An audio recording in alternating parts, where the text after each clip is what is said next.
The staff at Georgia that was there when they were recruiting me, they got fired. New staff with Coach Ray, Mark Rick. Brian Van Gorder was the defensive coordinator. He was actually going to visit another school to see another kid, and he just let me stop through Randolph Clay and talk to the coach about Tomas Davis. And when he stopped in, we were actually practicing basketball. And I tell this story not because I was an amazing basketball player. I tell this story to athletes and kids everywhere that I go because what if I would have made a bad decision that day? What if I had decided to skip practice, or just be lazy or be disrespectful to my coaches while he was standing there watching? Because when he came into the building, none of us knew who he was. So it's important to have integrity. Always do the right things even when you don't think anyone is watching. Show up, do your work. Work hard. It was practice. It wasn't even a game. It was practice. And we worked extremely hard in practice. You couldn't tell the difference from our practices and games. And as athletes, that's how you get better. When you go out and you compete in practice. You make practice like your games, and that way when you play the games, it's easier. So he come in, he watches practice, and after that practice, he was like, I don't know where we will play you at. I want to offer you a scholarship to come play at Georgia. Wow. At a basketball practice. At a basketball practice. Wow. Was football always your number one sport, your favorite sport? No, football wasn't always my number one sport. I used to always think that I was going to be the first Usain Bolt. Oh. That I was going to be a track star. And I was pretty fast, and as we continued to get older, the other guys around me, they continued to get faster. And I got bigger, and they got faster, so it sort of made the transition on into the So was it your best sport in high school? Football was definitely my best sport. It definitely was. It's one of those things where you don't really understand it, you don't know it as a kid, because when you're actively involved in the sport, you think that's your best sport. So when I'm playing basketball, we was in basketball season, my high school was good, I'm thinking I'm going to be an NBA player, or I'm thinking I'm going to be the next track star. When I was on the football field, it just felt natural. I played 8 different positions. And I'm not talking about over the course of my high school career. In every game, you would see me playing kicker, I was the punter, I was the punt returner, I was the kickoff returner. I played wide receiver, I played running back, I played quarterback. I only played a little defense. That's what I was going to say, no linebacker? I only played a little defense. They mostly used me on offense because I was fast. So. An athlete. An athlete. We've got a lot of athletes here. We've also got a lot of coaches. What did you learn from your coaches in high school playing football, basketball, whatever sport, that you took with you into the NFL? I think without a doubt, my coaches probably had the biggest impact on my life out of anybody that I can recall growing up, because they spent and invested more time in me than my own dad did. I didn't grow up in a household that had a father, so I leaned heavily on my coaches. So they took the time to make sure that I did the things that I need to do from being a student. Because to all of us, being a student is more important than anything. They made sure I had my grades when there wasn't a dad to make sure I had my grades. They made sure that I was able to get my footage out there to different schools to try to recruit me. They made sure that I was able to go to different camps. They woke up on Saturday mornings and took me to those camps. I didn't have anybody else to take me to those camps. And my coaches, even to this day, they're still like father figures to me. They're still involved heavily in my life, and I can't thank them enough. So I encourage the kids that are out there right now, like, you have coaches, they're there. They're not just there in a role to make sure that you're the best athlete that you can be. They're there to make sure that you're the best person that you can possibly be. And they have a lot of experience and a lot of knowledge, so definitely lean heavily on them. Now that you're a dad with 4 kids, do you encourage your kids to get involved in sports, and do you allow your sons to play football? There are some parents that don't want their sons to play football. So that's a great question. All of my kids are required to be actively involved in something. Good. It doesn't necessarily have to be sports. I encourage it to be sports because I feel like sports definitely teaches you the value of teamwork and discipline. So I definitely feel like they need to be involved in sports, but we encourage them to get involved in something. You never know what you're going to be good at until you try to do it. So I encourage my kids to do everything. My boys are definitely playing football. Good. Couldn't keep them off the football field if I wanted to. Like, being a football dad and them being able to grow up and watch me do the things that I do, they want to imitate that. They want to be just like me. So I think from a safety standpoint, I think the game has definitely evolved. It's grown with the knowledge that we have now, the head trauma. That's why you see so many parents pull their kids out of football and not allow them to play football. But I think if you look at soccer and you look at some of those numbers, those kids are getting hurt in the same fashion as playing football. But I go back to the coaches. The coaches at the level that my kids are playing at right now, they're doing a much better job of teaching heads up football, and these kids they're understanding it a lot better now. You've mentioned injuries. How many people and athletes in here have had ACL tears? Raise your hand. Yeah, there are a few of you in here. This guy has had 3 ACL injuries, and it happened late, right? Please tell us the ACL surgeries and how you get through it to become the player that you are today. So my first ACL surgery occurred in 2009, and having the best year of my career at that point. Leading the team in tackles, leading the team in interceptions and sacks at that point, midway through the season. And all was right in the world, going into a contract year, so I'm excited. Halfway through the season, we out there, we're playing the fourth quarter versus the Saints. I'm hit this guy and make a move to redirect one way and feel this pain in my knee like I've never felt it before. And I think our trainers knew instantly. They knew You probably did. I didn't know because I never felt it before. But I will say this, once you felt that feeling, there's no mistaking what it is the next time. So I go on, I rehab that injury in 2009. In OTAs, like 5 or 6 months, they go out, we get timed in the 40, I run a 4.4 again. So, All good. he's healthy, let's go get him out there. 2 days after running that 4.440, I tear my ACL again in the same knee. So from a mental standpoint, you start to question, like, why is this stuff happening to me? Like, what's so bad about me that I deserve for this to continue to happen to me? And then, like I tell the story, and I talk about this because that's a selfish mindset to have. The why me mindset, that's a selfish mindset. And the reason I say that, because I'm a firm believer in God, and I understand that God doesn't make mistakes. So it really, when I started to ask the question, who would you rather this happen to on your team? Ooh. You couldn't answer that, could you? Who on your team would you point out that you would say, I wish it was you that this had happened to instead of me? Wow. And there was nobody. I wouldn't do that. I wouldn't wish it on anybody. So after I got rid of that negative connotation of why me, it really started gravitating towards, okay, now I got to get back. Now I got to show that I can get back. Rehab that second knee injury, go out 2 games into the next season. 2011, 2 games in, we're playing the Green Bay Packers. They're coming out the Super Bowl. We're up in the fourth quarter again. Go to make a tackle. One of our linemen is doing his job, running to the ball, and he kind of leg whooped me. Again, you know that feeling. You cannot mistake it for anything else. So after that happened a third time, 3 consecutive years, you're thinking, as an NFL player, you know, I put up a good fight. My career is over. No team in the NFL would have ever given a guy a chance to come back after doing that. It just doesn't happen. You don't see it. Most guys don't get a chance to come back after 1, let alone 2. But I'm sitting here with 3, so I knew at that point, hey, you put up a good fight, your career is over.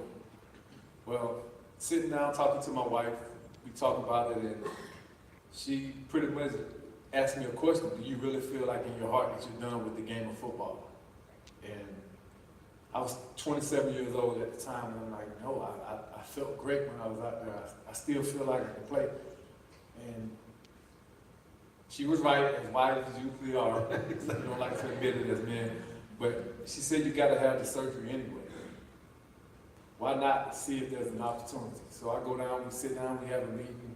We have Mr. Richardson, who was our owner at the time, and Marty, and Coach Rivera was a new coach coming in at the time. And I asked him, you know, is there a possibility, or is there a chance that you guys would be willing to allow me to try to come back? And I had one person in that room that, without a doubt, said, if you're willing to put yourself through it, I want you here. I want you to come back. And that was Mr. Richardson. And that's all you needed to hear. That's all I needed to hear. As a player, as a person, when you find somebody that believes in you, that you look up to so much and you don't want to let them down, that's courage and motivation. I feel like you can go take over the world if you truly feel in your heart that you're capable and want to do that. And that was kind of my mindset. I never looked back from then. Had 6 amazing seasons since then, and we're still going. The jump from high school to college to the NFL, how do you progress from one level to another? What's that preparation like? I think the biggest thing that you guys are going to have to realize as young athletes, on every level, it changes. And you don't really fully understand that. You're like, okay, I'm the fastest guy on my team, so how's the speed going to change for me? Well, there's going to be a faster guy on the team, the next level that you are able to go play on. And there's going to be some defensive linemen on the NFL level that are running just as fast as you are. You're going to look up one day and just be in awe and amazed when you go to a team that has a guy like Julius Peppers on the team, which I did my first year. This guy is 300 pounds and running a 4.5 40. Like, how does that even happen?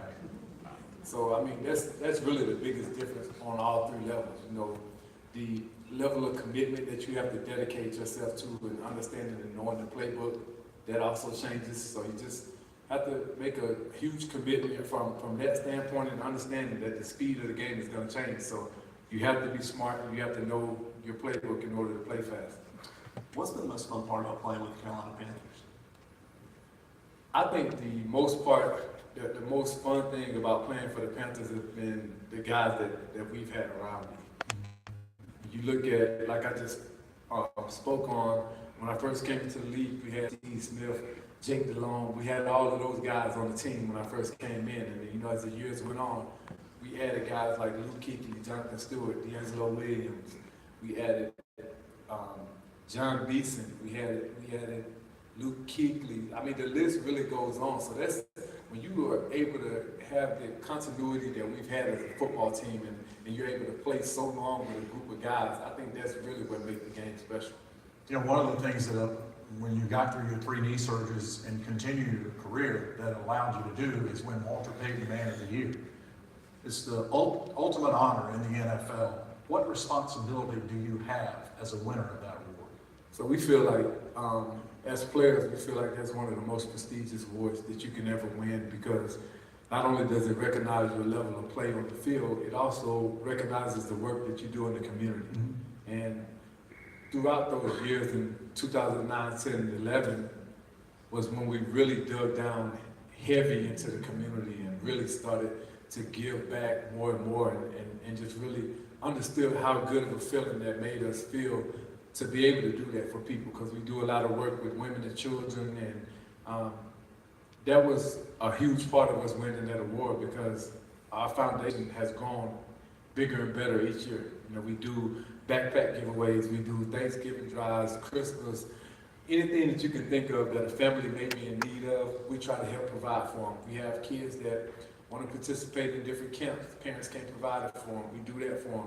We provide scholarships for kids in our Youth Leadership Academy. Like anything that a kid, like I said, really may be in need of, we try to help out. This is one of the most stand-up guys in the NFL. That's one of the reasons why he won that award. With that has come the recent news that he will have to sit out the first 4 games of the season because he failed a NFL drug test for a supplement that he had been taking for 8 or 9 years. There was an ingredient in it all of a sudden that caused for the failed drug test. I want you have spoken about this several times, but I want these kids to hear your side of the story and why you feel why it happened and how you're dealing with it. So it's really tough to explain why it happened. I'm still not sure why it happened, because you get so comfortable in understanding that a product is safe. Mm-hmm. Especially after using it for 8 or 9 years, you don't think that in that 9th year that something's going to come up on a test. That I've taken over 100 tests since I've been in the league, and probably 9 or 10 tests since I failed that test, and no issues. So it's tough because as a player, as an athlete, I've never been a player to cheat the game, ever. Never once wanted to, never thought about it. But to be labeled that, Right. especially when you try to live your life the way that I've tried to live my life, it gets extremely difficult on a day-to-day basis. But one of the first things I did was make sure that I sat down and talked to my kids, explained to them the situation, and then had a talk with my teammates, which is always tough because you want to be out there, you want to be able to compete, and just based on the NFL rules, you are responsible for what you put in your body. I mean, this is on every level, and I'm not trying to blame the company that I've been using for the last 8 or 9 years. It's not their fault ultimately, because when you see the headlines, you don't see Thomas Davis failed a test because of a company. You see Thomas Davis failed a performance-enhancing drug test. I can tell you guys without a shadow of a doubt, like I've said over and over, it was nothing that I did intentionally. I sit here in front of you guys as a guy that's never had a sip of alcohol in my life, never smoked, never drank anything ever in my life. But yet, I'm sitting on stage as a guy that's failed a drug test. So I want you guys to think about that. And know and understand that you can't just get comfortable thinking, okay, this is safe. For us as NFL players, the list is always changing. It's probably stacked about this high of things that you cannot take. And it's important for you to know the things that are on those lists. And it's not going to change for you guys as college athletes. Once you're able to go to college, they have a list of banned things that you guys can't take as well. So make sure you know and understand all those things, because you don't want to assume that something is safe. When you make an assumption, that can turn bad for you. And that's why I'm sitting in this position. Like I said, it wasn't nothing that was intentional, nothing that was tried to do. It's just an unfortunate situation. But now, one thing now, it may have led to, he's supposed to retire this year, right? Is there a chance you may not retire this year or after this year?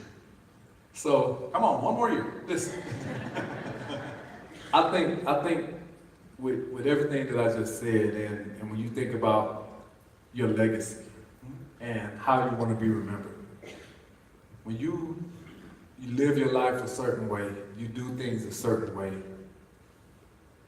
you just don't want to go out any old kind of way. And for me, there's no way that I want to walk away and leave this game being remembered as the guy that had to miss the first 4 games. That's one of the things that's been weighing heavy on me. And I got tracked from a GPS tracker at 21.8 miles per hour the other day in practice. So I feel like I'm still You still got I feel like I still can run with the young guys, and that's kind of how I gauge myself year in and year out. If I'm still able to run with Luke or Shaq or any of the new guys that we bring in, then okay, I still can play the game. it. Sounds like a guy who just wants to play another year. Anybody up for that? I'd love to see that. You talk about some of the players who's the most talented player you played against? Wow. The most talented player that I've played against. That's a good question. The list is long. The list is long. There are a ton of great players in this league. But I think the most talented player, without a doubt, I would point to is Calvin Johnson.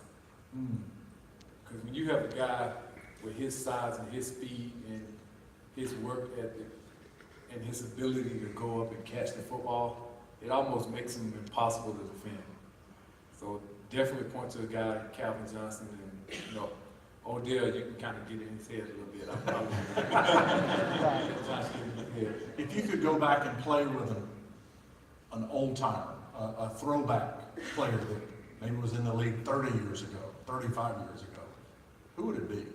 Who would you like to have as a teammate? I would have loved nothing more than to have Sam Mills on our team. Oh yes, the late Sam Mills, linebacker for the Panthers. When you think about hearing the stories of how hard he worked, how much he loved and cared about his teammates, how much he loved and cared about his players when he coached, that's definitely a guy that I would point to that I would have wanted to kind of learn under, and kind of receive some of the knowledge from him and kind of pick his brain a little bit. So without a doubt, that's who I would have chosen. We have a minute left, Thomas. You have the floor. What would you like to say to these athletes and parents? I think the biggest thing that I would say to the young athletes sitting out there right now, some of you may have some doubt in your mind about some of the things that you want to do or accomplish. Don't ever give up on yourself. Don't ever feel like you can't achieve or be or do anything that you want to be in life. If you can dream it, you can achieve it. I'm a living example. It's not about how you finish. Last guy given a scholarship to Georgia, first guy drafted out of the group of 30. And ain't nothing special about me. I just made a decision that I was going to work harder than anybody else that they brought in that year. That's what it boils down to. That's what it comes to. Everybody, once you get to college or when you're in high school, everybody is on the same playing field. Some kids are a little bit more talented than others, but nobody can control the desire that you have in your heart. Nobody can control the energy and the effort that you give on a day-to-day basis to make you become who you want to become. That's totally up to you. It's not up to your teachers, it's not up to your parents. It's up to you.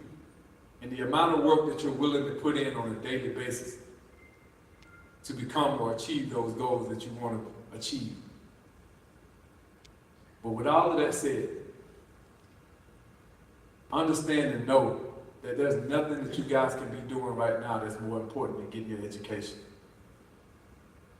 When you think about NFL, NBA, WNBA, soccer, volleyball, softball, whatever you decide that you want to do with your life, at some day, at some point, if you're able to go on and make it to become a professional athlete, I'm living the dream. I'm going into my 14th year, but that doesn't always happen.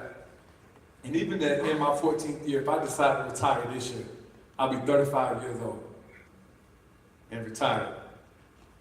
And hopefully have a ton of life left ahead of me to live. And then what? You gotta be able to choose something to do with your life. So it's important and it's valuable for you guys to take advantage of your education. Get your degrees. When you get your degree, you control the narrative. You don't have anybody telling you what you gotta do, what you should do. You can choose to do whatever you want to do. It's truly up to you. But it can't happen if you don't take advantage of getting your education right now and furthering it once you're out of high school. Thank you.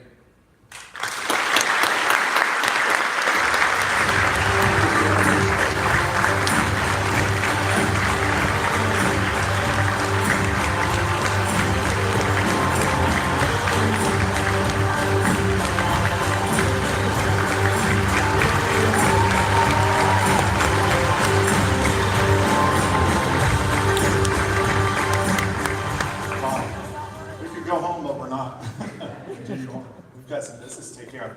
Earlier this year, we asked for nominations from high school sports coaches, players, and fans.